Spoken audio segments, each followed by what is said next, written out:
Stick talk. Stick talk. Stick talk. Stick talk. Stick talk. Stick talk. Stick talk. Stick talk. And hockey. Yes, sir. Welcome back, everyone. This is episode 27 of Stick Talk Hockey. I'm your host, Tico. This is my co-host. I'm yours truly. And we are in the second round. Yeah, we are. Yes, we are. This has been a banger through the first round. We tallied up all of our first round predictions, and you won. Did I? Yeah. You ended up with 4 out of the 8 series, right? Oh, let's go. Austin and I ended up with more correct game predictions, like how many games it would end in. Okay. But I had one more game prediction and one less series prediction. Okay. Yeah. So you take home the crown on round 1, buddy. Hell yeah. Thank you. Round 2, we should see how that goes. We should actually go over our second round ones really quick. We posted them on TikTok. You can take a look at them there. But really quickly, let's go through that. I had the Devils in 6. You had the Devils in 5. Already out on that. Sorry. Womp womp. I had the Kraken in 7. You got the Stars in 6. Which I actually it's gonna be the Stars, but that's okay. I had the Leafs in 6. You had the Leafs in 7. I had the Oilers in 6. You had the Oilers in 7. Still feel good about him. Yeah, we're still in on them. So. Except for the Devils. That one hurt. Yeah. I'm eating those words real quick. Yeah. I started having like Hurricanes fan accounts follow me on TikTok. Did you? Stitches incoming. Oh no. Duck for cover. Yeah, duck for cover. The stitches are coming. Okay, so last time we were here, we ended off right before the 2 Game 7s, Seattle and the Bruins. And so let's go over those really quick. Bruins go down. Oh boy. Yeah. Talk about disappointment. 43-point difference between the Boston Bruins and the Florida Panthers in the standings. And this all happened because Pittsburgh couldn't win a game against Chicago. Yup. Wow. Yeah, so that makes it the largest statistical upset in Stanley Cup playoff history. Unbelievable stuff from the Florida Panthers. You got to admire it. You have to, 100%. And more than anything, his name is Matthew Tkachuk. That is the name. And this is his origin story almost. Absolutely. This is going to be the year that we talk about. Yeah, it's unbelievable from a team that, as much as we all, really, I think everyone kind of counted the Panthers completely out of this. You got to remember, this team won the President's Trophy last year. That they did. It's a bit of a different look. Obviously, Mackenzie Weegar's not in the lineup. Huberdeau is no longer in the lineup, but they more than replaced Jonathan Huberdeau. But it's a great team. It's a fantastic team. Absolutely. And a lot of their pieces are sleeper pieces that just go a long way. Yeah. They have the value picks for sure. Absolutely. Verhey, I know he's on their first line, but what a series he's had. Sam Reinhart down on the third line had a great series. Shout out to Zach Dalpe, man. I like that guy. Yeah. It's Sam Bennett, as much as I hate the way that he plays, he's filled a role that they need filled right now. Yep. He's found a different gear. Yeah. I have not seen him play like this before. Leafs fans are in absolute shambles at that. Fair enough. That was a dirty hit. Yeah. I didn't like that. I don't know. It looks that one to me is one of those ones that looks really bad in slow motion. But they kind of went down together, and he definitely grabbed him and pulled him down. But I didn't think it was that bad personally. Yeah, just I don't know. You play the game long enough, and when you're going down, and you see an intentional slam. It's hard to dispute that wasn't intentional, especially considering Nyes had a target on his back for the entire game going into that hit. I get that for sure. Anyways, we'll get into the Leaf stuff in a bit. I wanted to take one shout out here for a guy not named Matthew Tkachuk as well, Sergei Bobrovsky. Oh God, yeah. What a legend at this point. $10 million man, worth every penny at this point. 2 of the biggest upsets in the history of the playoffs, taking down the 62-win Lightning and the 65-win Bruins. What a guy. Yeah, this man was made for the playoffs. Apparently. I mean, he hasn't been made for much else the last few years. Let's be real. No, but you got to appreciate it where it's due because that's incredible. Where's Jay? You're back on the case, Pavelski. God, Here's your badge. That's a great piece of Canadian history. Yeah, man. Shout out to Jay from Sports Center. Yeah, Jay on right, Dan O'Toole. Just a classic piece growing up. That's right. A guy that I forgot to mention on the last pod. Yeah. And of course now I'm talking about him. But Brandon Montour. Yeah. Just another one of those value picks. Yep. He had a little bit of a sleepy season, a little bit of a sleepy start to the playoffs, but did he ever show up in a big way? And he is just such a steady two-way defenseman. Absolutely. He's had a great series. And yeah, that offensive upside is really showing now. He's absolutely turned it on. Agreed. Just so you guys know, right now we're kind of live reacting as well because we have Toronto and Florida on right now. It is in overtime, game 3 right now. So we have that one going as we're recording this. So just so you guys know, we haven't concluded that one yet. No, and it's been pretty interesting so far. Yeah, absolutely has. This has been a great game. The last 5-6 minutes were just straight Florida. The ice was tilted for a long time. It was terrifying. A really, really bad giveaway from Ryan O'Reilly that almost cost them the game right there. Yeah, producer Austin and I were standing there sipping our coffees going, yeah, the Toronto's going to let one in here. Yeah. This doesn't look good. Hey, they held the fort. Let's see how they do here. Avalanche also go down. Shocker. Honestly, I was shocked. Yeah, that was a big one for sure. Ruined my bracket. 100%. Kraken, the only team in NHL history to beat the defending champs in their first ever playoff appearance. You got to feel great for the city of Seattle and for that team. Oh, you got to feel great for the sport of hockey. 100%. I know, like, this is maybe a little bit thinking about from, like, agent perspectives and stuff like that, but I know everyone's looking at that going, ooh, the cap likes that. Oh, yes, sir. Salary cap likes that right there. Yeah. Oh, wow. Florida does it. 3-0 Panthers. Leafs Nation is in shambles. Holy. There's rats on the ice. Oh, no, Toronto. That just happened. Sam Reinhart. There he is. Speak of the devil. Sam Reinhart closes it for the Panthers, and now they're up 3-0. Is it really great to break the first round curse if you just get swept a week later? Yeah, it's hard to feel good about that. Is it really worth it? I have a feeling that Dubas is a little bit less talky. Wow. He's got a little bit less to say. I feel bad for this goalie, though. He gets put in halfway through this game. Samsonov goes down. He's a rookie goalie. You get put in with almost the season on the line, basically. That's a tough one. Yeah, just get caught looking. Lost track of the puck as soon as it went behind the net, so that's tough. Yeah. Just a classic playoff goal. Yeah. Gritty, ugly, disappointing. Okay, we'll jump into them in a second here. Back to the Avs. Yeah, the only really other thing I wanted to bring up on the Avalanche is like this team to me is complete proof that top end talent isn't enough. Yeah, I believe it. You really have to start looking a little bit deeper at what you have. It's just not going to be enough if you're just brand name shopping. And as soon as one of those guys goes down, it's tough to sell. Exactly. I mean, with a team like Seattle, like that's the proof's in the pudding right there. Seattle's not a team that has very many first line caliber players. In fact, I would wager maybe one first line caliber player, and that's it. Yeah, no, this is another team much like Florida that just scores by committee, wins by committee. It's never one guy that's leading by a lot right now. It honestly is a lot of the Devils' success too. If we're like drawing parallels to everything, you got those depth guys like Palat, Haula.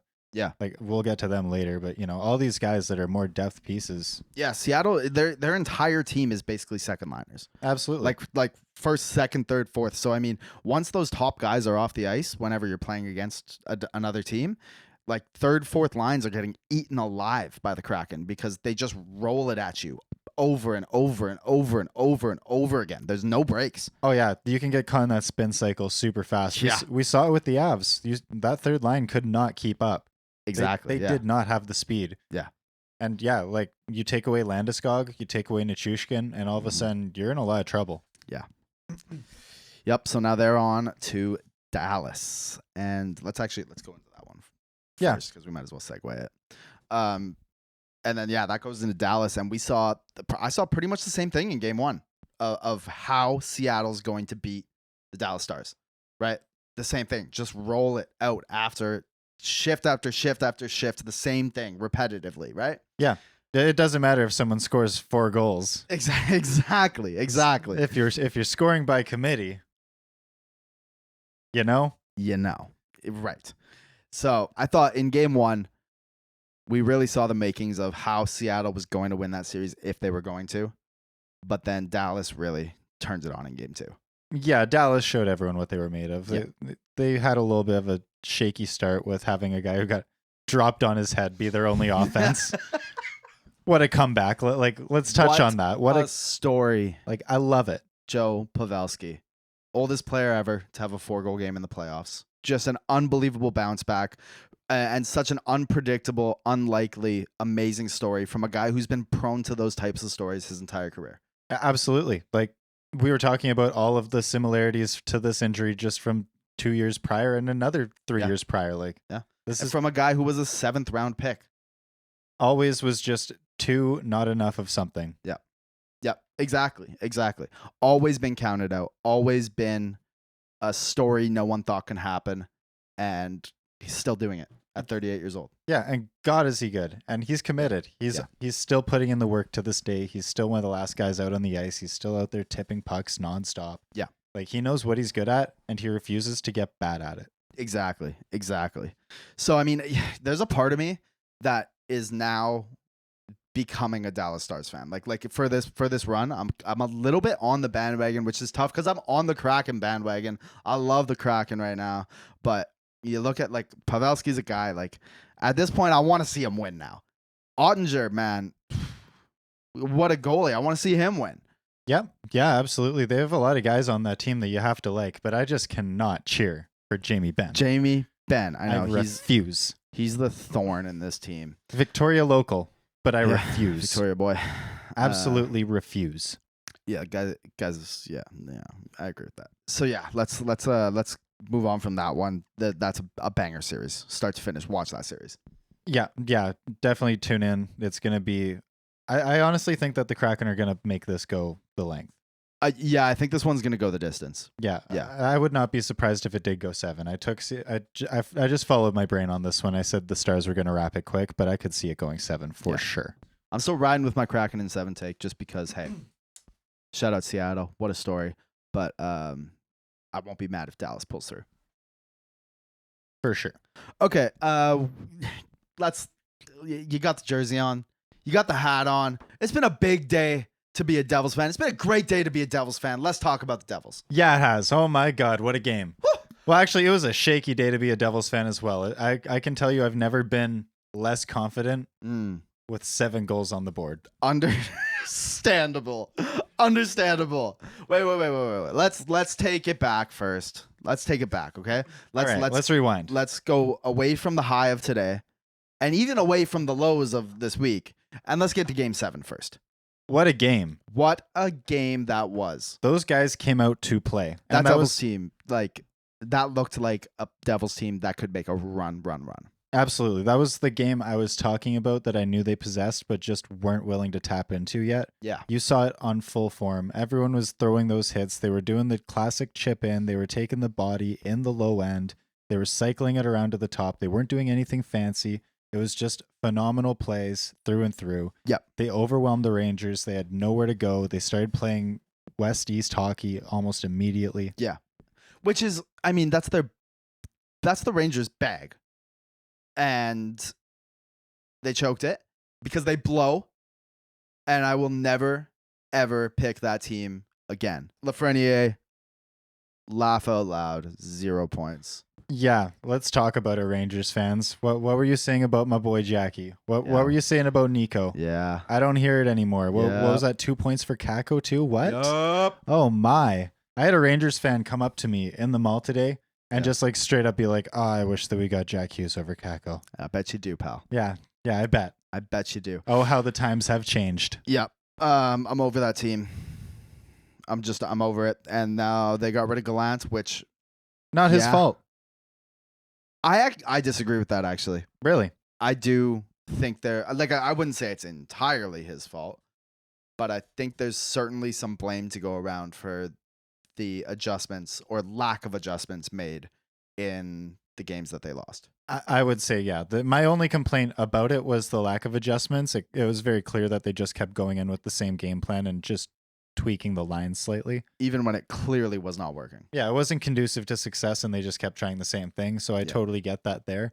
However, I don't think that he had too much else to lean into. That's fair. You have this hugely window shop team with a bunch of money spent on the top end. If he drops Kane down to the third or the fourth to move someone up like Mott, who is creating all of this havoc and speed and overwhelming the Devils, he's going to look insane if they lose, and he's going to lose his job because the team traded half of their assets for this one player to make a push, and you're going to bury. It's almost the same scenario that the Panthers ended up in with Bobrovsky, where it was like, you have to play him now because he's your $10 million man. Right. Like, you can't not play him. Yeah. So he kind of ends up handcuffed with all this top end talent where it's like, you can't shuffle them down to make room for anyone else who's doing anything without reasonably eating it either way. I mean, in the playoffs, though, I think you do what you need to win. And hot take here. Yeah. I blame Patrick Kane. Okay. This man, hit me with it. This man went through almost the entire season straight up lying to everyone that he was in full health. He was like, I'm a little banged up. I'm fine. I don't need surgery. I'm a little banged up. I'm fine. Yeah. I'm getting old. I'm fine. Yeah. I want to play meaningful hockey. I'm resting my body. I'm fine. Right. You were not fine. The playoffs ended and then you immediately came out and said, I was hurt. I was really hurt. I'm hurt. And that's every player. That's every hockey player, dude. Yeah, but you have to. That's a training staff issue. That's not a player issue. Every single player is going to say they're fine. It's on New York's GM because they went out of their way to pick up a player who we all knew he was hurt. Yeah, the rumors were swirling before forever. He was traded. Even The rumors were swirling forever, and he'd been just inconspicuously missing games or scratched for undisclosed reasons. And it's like, okay, like you're hurt. Yeah. Like let's cut it here. Yeah. But it's also like you're basically screwing over this team by straight up lying and being like, I can handle this. Like if you can't handle it, like this team traded away so much of their asset. They could have gone out of their way and picked up 2 depth players that could have changed the whole series. Instead, they're like, I would rather have 2 second liners at 90% than a Patrick Kane at 50% any day of the week. And he looked at 50%. He was not explosive. After game 2, he was so slow. He was getting caught at the blue all the time. He was getting mucked nonstop. He was. I think, though, like you also got to remember that Kane had Rangers fever, and that's where he was going, and they didn't give up a lot for him. You look at the market, and no other players went for as little as Patrick Kane. I mean, yeah, that's... Like, you could not have gotten 2 second liners for what they got for Patrick Kane. No. Tanner Jeannot got an entire draft class. Yeah, I forgot about that. Yeah. And that is absolutely just we should touch on that actually in a second as well because wow. Yeah. What do you do if you're Tampa now, hey? I mean, the Tampa is in a rough place. That like it's a scary place to be in. It's essentially Pittsburgh area where I mean like they're better than Pittsburgh, don't get me wrong, but like at this point, now you have all your guys locked up. You have Stamkos, you have Point, you have Kucherov, you have Hedman, you have Vasilevsky, yada, yada, yada. You gotta just keep riding it. You have no other option, right? Right. It's probably not going to work, but it could when you have those guys. So you have to just keep riding it till the wheels fall off. Yeah, that's fair enough. That's a brutal place to be in, though. Excuse me. It is. It's a really rough place to be in. You got to just keep hammering it, because the moment you take that step back and you try to do the, retool and keep it going, it's not going to work. The Penguins are literally the perfect example of it. The Flyers were an example of it. The Blackhawks are an example of it. Like, every team, like, you have to just keep hammering it until it's clear that it's not happening. Fair. And like, this team doesn't have a draft pick until the 6th round. Yeah. They have 2 7ths. Yeah. And then they don't have another pick in 2024 until the 3rd. Yeah. And they're missing their 25 as well. That's what you get for three-peating, though. Well, three-peating the finals, two-peating the cup. Yeah, I mean, the fans got what they got, you know? And I mean, like, I don't know. They lost in 6 to the Leafs, but I wouldn't necessarily pick against them if they were playing the Panthers right now. Nope, that's fair. I don't think I would either. I would actually like to see that matchup. I feel like that would be like Florida. That'd be a really nice round 2, maybe. Maybe one day. Maybe one day. Knock on wood. All right. Let's flash back, because we kind of got a little distracted there. But we're back to the carried Devils. away. We're getting a little carried away.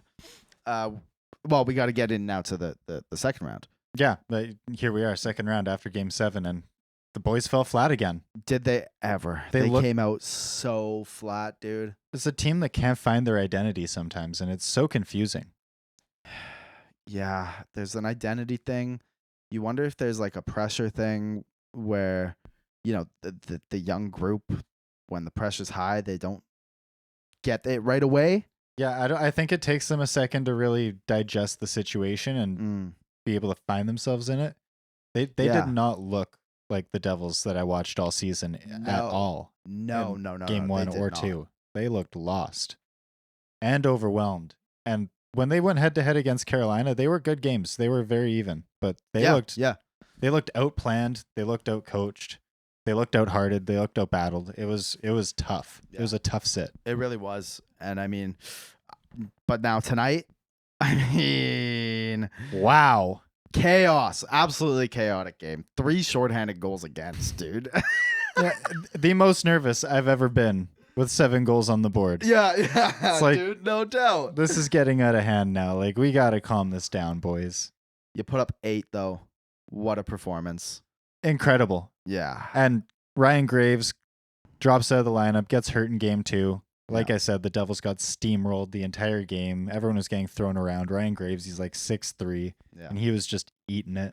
Yeah. So he's out. Luke Hughes draws in, and God, his effect was almost immediate. You could just tell. Yeah. The ice he opens up, the poise he has as a young kid. Shocking, actually. I was surprised. There was a lot of chances for him to get caught puck watching, puck chasing, getting deep into the gritty boards and leaving the guy open in front of the net, and he didn't. Not once. Right. It reminded me of watching when Quinn Hughes first drew into the lineup at the end of the Canucks season.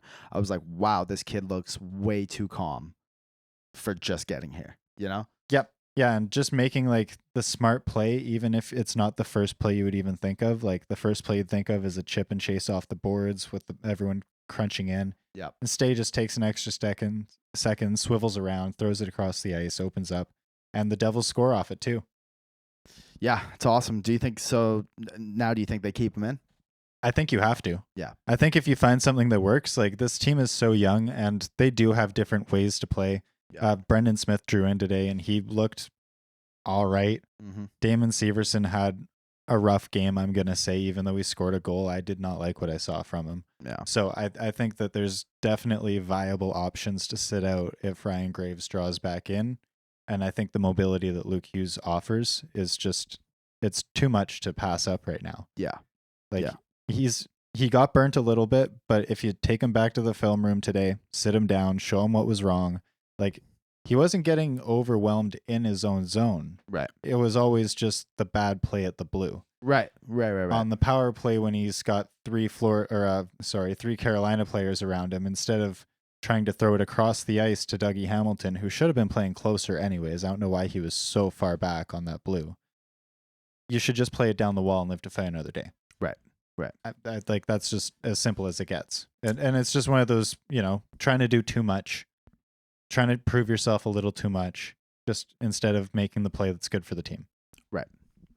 Well, We got a series on our hands now, man. 2-1. Yeah, we do. And Jesper Bratt needs to wake up, man. God damn. Yeah. He had an assist today, but like, do you want him to though, or do you want to re-sign him? Pick one. I don't know anymore, man, because like I would rather re-sign Meyer if I'm being like a buck with you.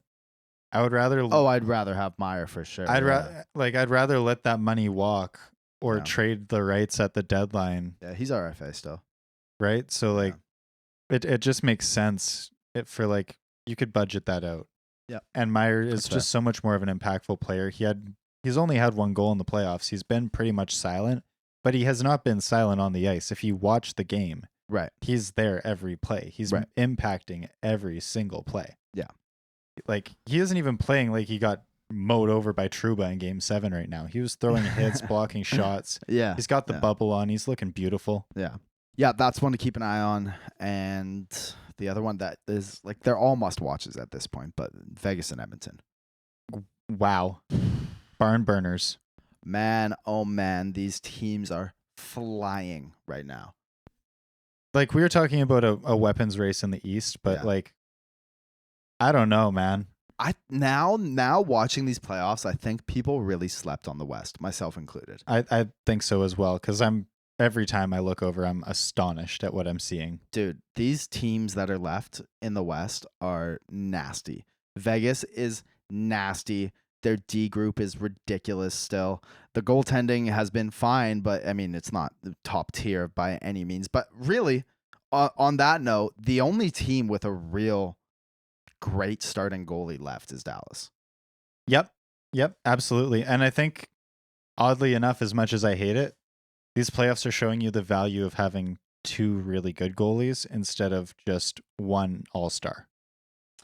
I think it's the preview of an upcoming trend. I would agree. NHL. For sure. Like, I think that as time goes on here, we're going to start seeing fewer 60-game goalies or 65-game goalies. You know what I mean? Absolutely agree. Yeah, we're Like going to be seeing a lot more of the 40-40 split, 35-35-10. Exactly. Like the Brodeur, Price, Luongo days may be behind us now for the most part, even Vasilevsky. Or maybe not behind us yet, but trending towards this 1A, 1B tandem scenario. However, the hard part with that is balancing it in the playoffs, right? Yeah, because it's hard to take a guy out who gets a shutout, who gets the win, right? Yeah, like if he's hot, he's hot. You know. Well, you look at Boston as a perfect example. They had Ullmark in, and he played 6 straight games, which he hadn't all year. And then you put in Swayman in Game 7, his first start of the playoffs, and didn't go well for him. Yeah, you lose the game. And the guy's in shambles saying you owed the boys another save. And it's like, yeah, but that's still not really your fault. You're like coming out of the box completely brand new. Yeah. So I think that this format is like the 1A, 1B, riding it into the playoffs and stuff is something that coaches haven't worked out yet. And I don't envy them having to make those decisions in the playoffs. I'm not even going to speculate on how you balance that because I'm surprised every time I tune into the Devils game. I have no idea who's playing anymore. Is it the Hibachi King? Is it Schmid? We could find out. We'll find out next week. Yeah, get out of here. Anyways, we got to talk about this man, Leon Draisaitl. What a showing so far, man. 8 games played, 13 goals in those 8 games. That's more than any goal scorer had in the playoffs the entire year. Nathan McKinnon and Evander Kane both had what was it? I think they were tied for 13. So Draisaitl's now tied them in the second game of the second round. Yeah, it's out of this world, dude. His production's been pretty insane, man. Like, I mean, you talk about a lot of that has to come from the power play. No, how many of those are power play points? Do we know? 8. It's ridiculous. That's a mess of a power play. I mean, their power play is one of the best power plays in hockey history. Yeah. So it's still basically operating at what, 50%? Yeah. Yeah, it's ridiculous. The team is ridiculous, and I mean Connor McDavid. People are saying like I think people are forgetting about him now because Leon Draisaitl's been so amazing. It's kind of the roles have reversed with those two. Yeah, But the guy's got 15 points in 8 games. he's not shying away from anything. He's been putting up Still like 2 points per game in the playoffs, Oh yeah, he's blowing past dudes. and getting triple teamed the entire time. Yeah. Oh yeah. I mean, the Oilers. This series is so fantastic to watch because Vegas is so good, and the Oilers are with them every step of the way, pretty much. It's amazing how much of a unit it really takes to affect McDavid and Draisaitl just on their own too. Yeah, Like they can throw the double team on and have the third guy hovering zone just to make sure that pass doesn't go, and he'll still duck, weave, and find a way out. It's insane. yeah, And it's out of this world. the lanes they're opening up, if they can't find a lane to the net, which they are anyways, like it's just tape to tape magic, man. It's so much fun to watch, dude. Like it's as much fun you can have as a hockey fan watching hockey players play. Yeah, and these are only 2 players on the team as well. We're not even getting into the fact that they also have Zach Hyman, who's producing, Nugent Hopkins, who's also having He's starting to get there now. Yeah, he's having one of his best seasons. yeah. His best season to date. He was quiet in the first round. The guy didn't do much at all. So I mean, he starts waking up, and that's terrifying. Yeah, Evander Kane too. and that's a yow. That's Yeah, a whole buddy. other beast. Yeah. Take a guy with that kind of size, that kind of meanness. Yeah. You start getting goals from him. Buckle up. I mean, he led the playoffs last year in goals. I know, but I thought that was a fluke. I'm not gonna lie. I think we all did, but I think we're seeing now it's not. Yeah. You know what? I'll eat my words on it because Yeah. he's showing up in a big way. Okay, one more series to get to: the Leafs and the Panthers. Oh, wow. We already got a little bit of a insight on what happened. Yeah, so they're down 3-0. This is actually crazy to me because I watched game 1 of that series, and I left it with the same feeling that I had after Dallas and Minnesota's game 1, which was, okay, the losing team here was clearly the better team. Like Dallas lost game 1, and I thought, oh, okay, yeah, like they lost, but this was the makings of a Dallas series win. Yeah. That just didn't happen. Right. And that's how I felt about the Leafs in game 1. They lost, but I was like, okay, yeah, they lost that game, but they look like the team that's going to win this series in this game. Right. And then they just lost the plot. Yeah. They came out in game 2 flat as all hell. Yeah. You can't have that. No, absolutely not. This is a must win, honestly. You're at home. You're going to be going back to Florida on hostile ice. Yeah. And these guys have shown that they're built for the playoffs. Don't give them any emotion. No. That's the last thing you want, is going into Florida with momentum, with emotion. And then they lose game 3 as well. And yeah, in brutal fashion, wrap And- around from behind the net. Within a week, Leafs Nation goes from the highest high it's felt in 20 years to face first in a sweep. Yeah, I've never seen expectations change so much in the span of a week and a half. Hey, remember the clip of all those guys after game 6 outside the arenas chanting, "We want Florida." How you feel now? Do you still want them? Still want them? I don't think so. Wow, I just remembered that. You buffoons. Monkey paw curling ass. Wow. Bad luck. Bad luck. What do you even have to say for yourselves? Nothing? Thought so. Samsonov went down today. I just wanted to take a quick little note, though, when asked about Bobrovsky's playing well. He said, quote, "I don't give a fuck." You went to the Jack Hughes University of Media. That's baller, man. I love that quote. I mean, what else do you want? Truly. Yeah, what are you going to say, dude?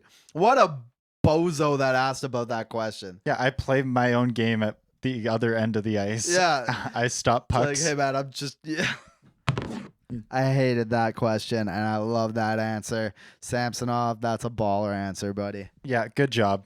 Amazing. Also, we were just roasting the Leafs fans for the We Want Florida, because you guys are still losers and sending death threats to Wes McCauley's family. Why? Like, Yeah, absolute maroons. We debunked this 2 episodes ago. It's sheer coincidence that you guys just suck every time he's there. He refs this game. Good. Guarantee they're losing their mind right now. Oh yeah. You absolute maroon fives. Get your Adam Levine ass out of here. Get your Adam Levine ass out of here. Garbage, Wes McCauley. I hope you and your family don't get any more of that. That's terrible. Yeah, and that's so stupid. Like it's just sheer coincidence that you guys can't keep it together. Like you've lost every one of these games. You look flat. You look dead. There's absolutely nothing to it other than you lost the game. Yes. It wasn't stolen from you. And we were just talking about it while this episode was airing. Yeah. That Florida was all over them. Yeah. Like you can't dispute any of it.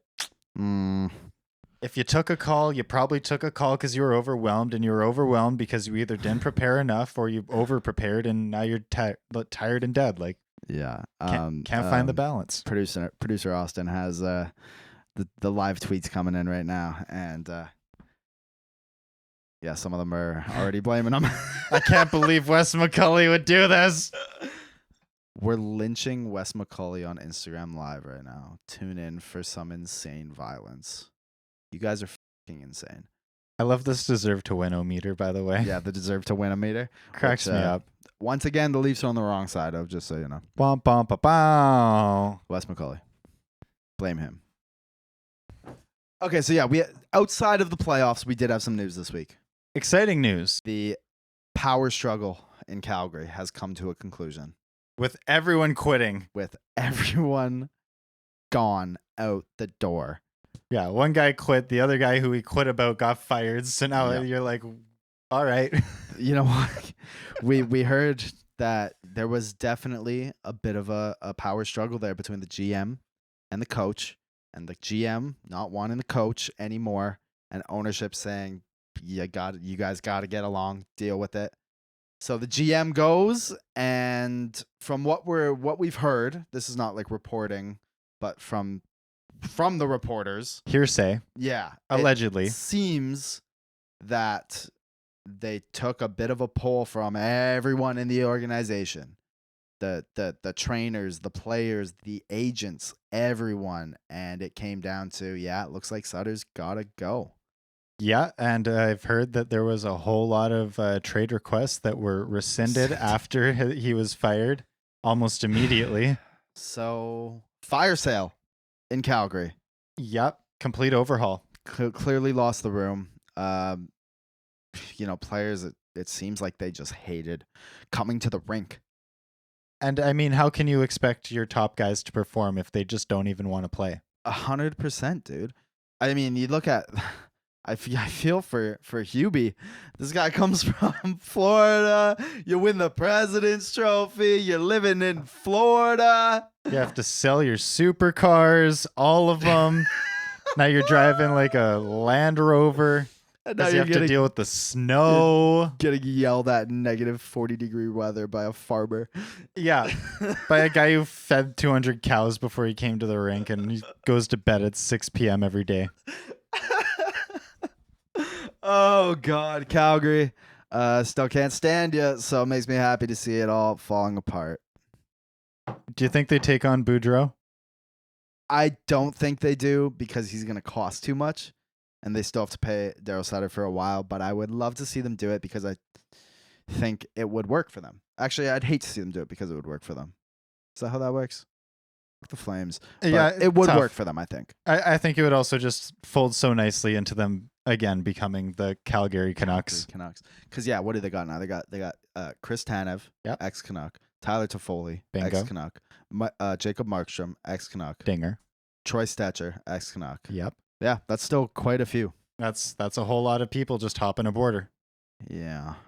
So, I hope it doesn't work out for you guys because your window is closing pretty rapidly. Your entire team is aging, so you better get it figured out next year. But with that said, I won't be surprised to see them figure it out next year. I wouldn't either. I'd be actually really interested to see if Gallant ends up going over there. He's That's looking for a interesting. new job. And I feel like that team would respond really well to a guy like that. I feel like they're made up a lot like the Golden Knights were when they were originally starting out. Yeah. Yeah. They got a couple of those larger scoring bodies on the back end. They have some high-flying star power that's been underused in the years prior. Yeah. You know, kind of getting some doubts on him. Yeah. I feel like he's the type of guy that would wake up that type of team. Yeah, that's totally fair. Totally fair. So yeah, that'll be interesting. Well, I won't be surprised to see them in the playoffs again next year.